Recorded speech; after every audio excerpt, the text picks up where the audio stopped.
Chapter 10, String Data Manipulation. Hello everyone and welcome to Browning's Introduction to Programming with Python, 5th edition. So we're on Chapter 10. We'll be working with string data. Strings are one group of data that I could say that Python is very good at helping you process and analyze. We've done a little peek ahead in previous chapters where we looped through or iterated through a string in chapter 9, so we'll kind of build on that. But let's do a little background just to make sure we're all grounded in what we're working on. The simple thing to understand about strings is that they're really a compound data type, and in fact a string is a series of more primitive compound data known as characters. Alright? So a string is a grouping of similar data types, characters, and since that is the case, and since each individual character can be addressed, we're going to go through and see how we can use that to our advantage. For the next hands-on, we're going to make a hypothetical string called foobar, fouled up beyond all recognition. That's what that stands for. It's an old military term.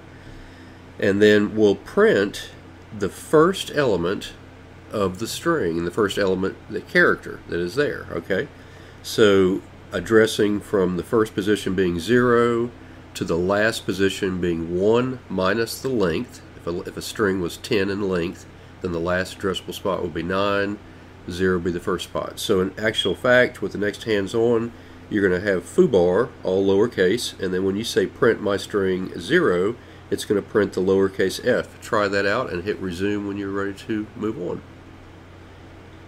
Alright, so you could try out some other examples with that. For example, my string 5, and try it out with a number that's not actually valid.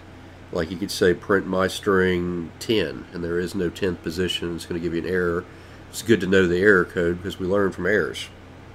Alright, strings and things. If you look at a couple of different functions that are built into Python, and other languages have this as well, is ORD and CHR.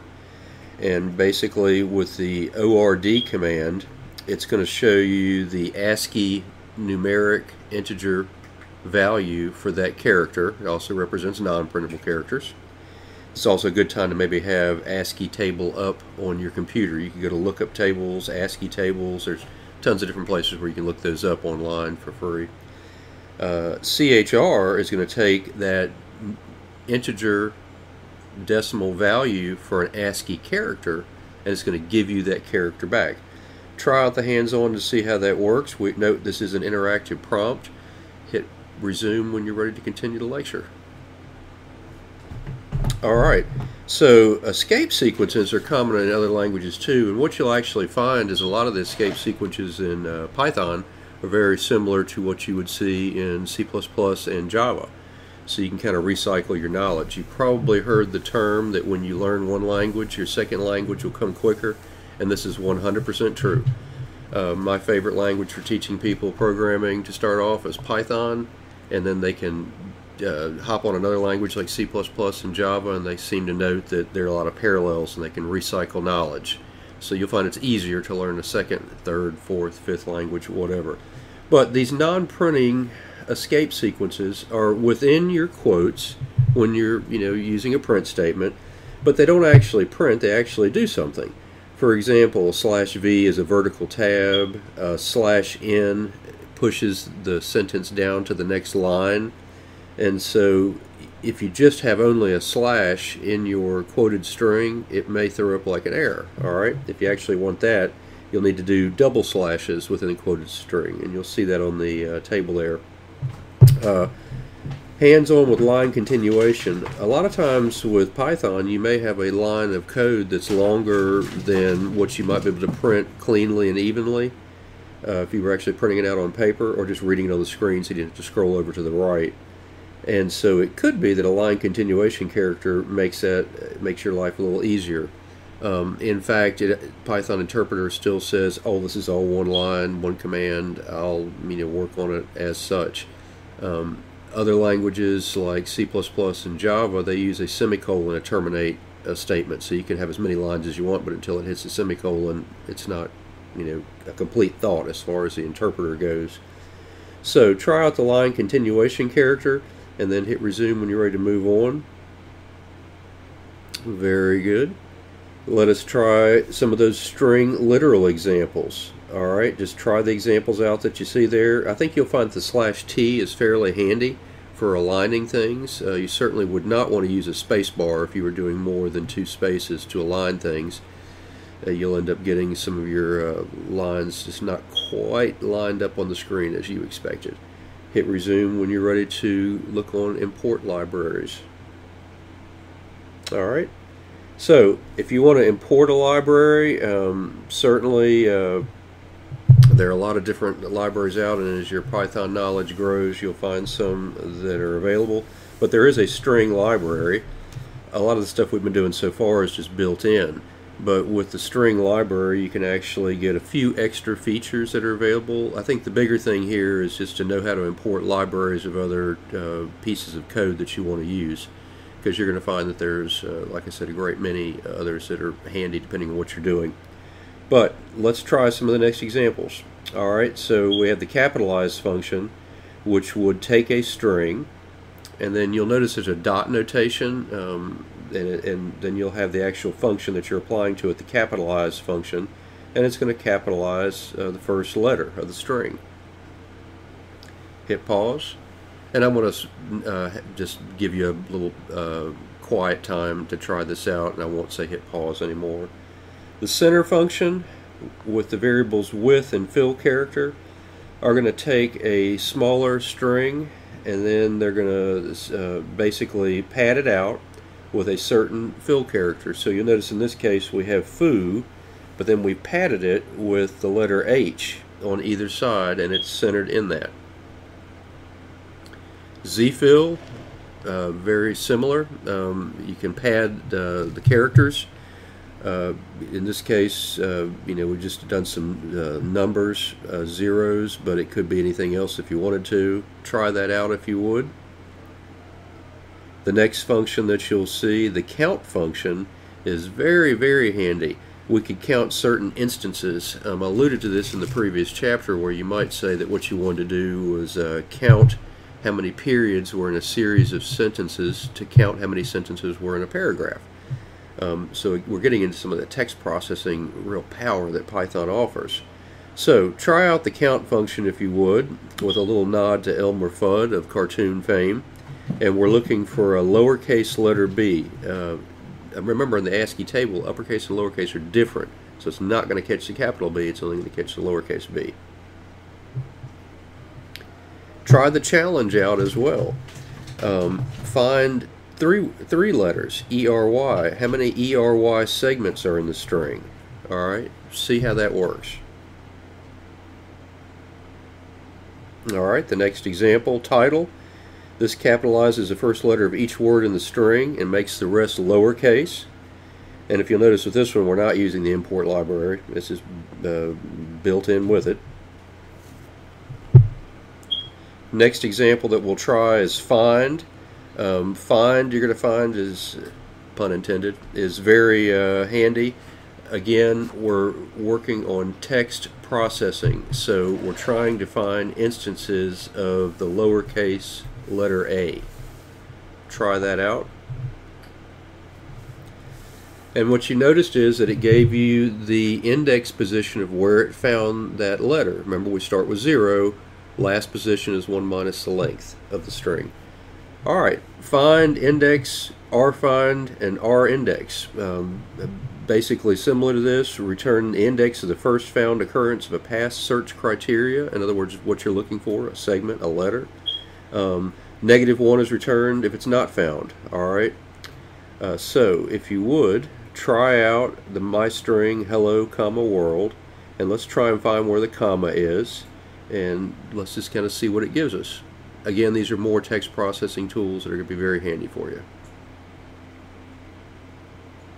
Okay, the next example we might almost say is a cookbook example. A lot of times with programming, you'll find programming books that are called cookbooks, and they give you sample recipes, you might say, to solve problems, and you can learn what you're doing by solving a problem, as opposed to, this book is a little more theory oriented. But with a nod to those, which are very good, we have an extract the data program, and basically what this is doing is looking for a comma, all right, in a text string. This is super handy because you might have some data that you've downloaded from the internet or extracted from a database or a spreadsheet in something called CSV, or comma separated values format, where each field in the database or in the spreadsheet has a comma after the field. So with the comma finder, we could go through and we could find, how many fields, or maybe there are only 10 fields per record, and we want to just process each record individually for maybe like a patient, a student, who knows. Also, you've probably seen stuff on the internet where people will separate their email address so that it's not one continuous string.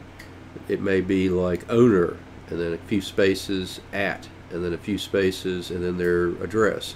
So basically they're trying to get automated bots to not be able to grab their email address and send them spam. Well, those automated bots would work very similar to this extract the data program. It could be what they're doing is they're looking for a complete email address without the spaces, and once they find an and sign as a character, they know to back up to where they see a space, and then go forward past the and sign to where they see a space, and then they would extract that, put it into a database, and then the spammers might use that to send email that you probably don't want to receive. Try that out and then hit resume. Alright, replace. This method returns a copy of the string passed to it with all occurrences of the first parameter replaced with whatever is listed in the second parameter. If you ever used Word to go through and do a search and replace, imagine this chunk of code is behind the scenes actually doing that. Alright, so we have replace, and then we have the word that we're trying to replace, this, and then what we want to replace it with. Swap case. This method makes all uppercase letters lowercase and lowercase letters uppercase. Remember, it's kind of similar to that title function that you saw before. Upper and lower. Returns a string converted to uppercase and lowercase as specified. Count function. This should be very similar to what you used before. Returns the count or number of the listed substrings in the string. So, and it could be a substring, it could be an individual character, it doesn't matter. It could be a period. We could use this to count sentences in a paragraph. That doesn't matter. Justification is kind of cool. Ljust, Rjust, and center. 3 methods justify a string into a stated field size based on the value and pad any extra size with spaces. So you might think of this as similar to that center function we use, but it's just going to do spaces, and it's going to go left, right, or center. Try that out. The alphanumeric, alpha, digit, lower, is upper, is space, is title. Boy, you're going to love this one. This one is super handy. So if you've ever signed up, and I know no one that's listening to this has ever done that, you've ever signed up for an account online, or maybe you have a credit card or something where you had to create a password or something, they have a certain complexity. Maybe they want an uppercase, they want a punctuation character, they want a number. Alright, this is alpha, is digit, is alphanumeric, is lower, is upper, is space, is title, is going to allow you to examine potentially, let's say, a password and see if it meets your complexity requirements. And if it doesn't, you pop them up a little message and just say, I'm sorry, your password's not complex enough, please try again. Try this out if you would, and we will move on to the next one. Strip, rstrip, and lstrip return a copy of the string passed to them respectively with the leading and trailing white space removed. So you're again text processing. We're cleaning up text. Maybe we took that email address we were trying to harvest to do for some spamming, and we want to take the spaces out to the left and the right of the and sign. Because the person on the website thought they were clever, but we're more clever with our code. Try that out. Don't want you to use it for that purpose, of course, but at least you can see how it works. Passing arguments to strip, rstrip, and lstrip. You can certainly have it do certain things for you, like what you want it to actually put in place. Join. Join does just what it says. It's going to actually concatenate or put together a specified string that you've told it to join together. In this case, we have two different sequences there. Expand tabs, default tab size is 8. Typically it's 5, but we can change that. And also note that we have some literals in there, the tab /t. Split lines, rsplit and split line, split. Similar, they return a list of words broken out from a string. Okay, so again, when you try this out, you're going to find that these are great text processing tools. And I would invite you to use this, experiment to your heart's content, on just a paragraph that you've written, just a short 3 or 4 sentence paragraph, and try and process that. See if you can maybe extract an email address from it. See if you can count how many sentences are in there. This will be very handy to you. Ends with and starts with. These methods return a true if the string ends or starts with the specified suffix you search for. Otherwise, they return false. Alright, so again, if we have the string dot the function that we're running on it. Alright, we're trying to find, for example, does it end with an S? Alright, well, the first foobar does not, the second one does. Does it end with bars? Try that out if you would, and then we will look at next, translation table. This returns a copy of the string passed to it where all the characters and the characters to delete are removed. The remaining characters are mapped through a given translation table. Just again, another text processing thing. And last but not least, I would say probably what you want to do is look up a text processing package called Beautiful Soup, which is super handy. Gives you a lot of extra built-in routines. Again, this is a library that you would kind of add in. But if you get into text processing, and I would invite you to do that because that's a super strong, powerful feature of Python, you'll find Beautiful Soup will allow you to do some really interesting things as well as what we've covered in this chapter. Try your hand with the activities at the end of the chapter, and we will see you for chapter 11 very soon. Take care and have a nice day.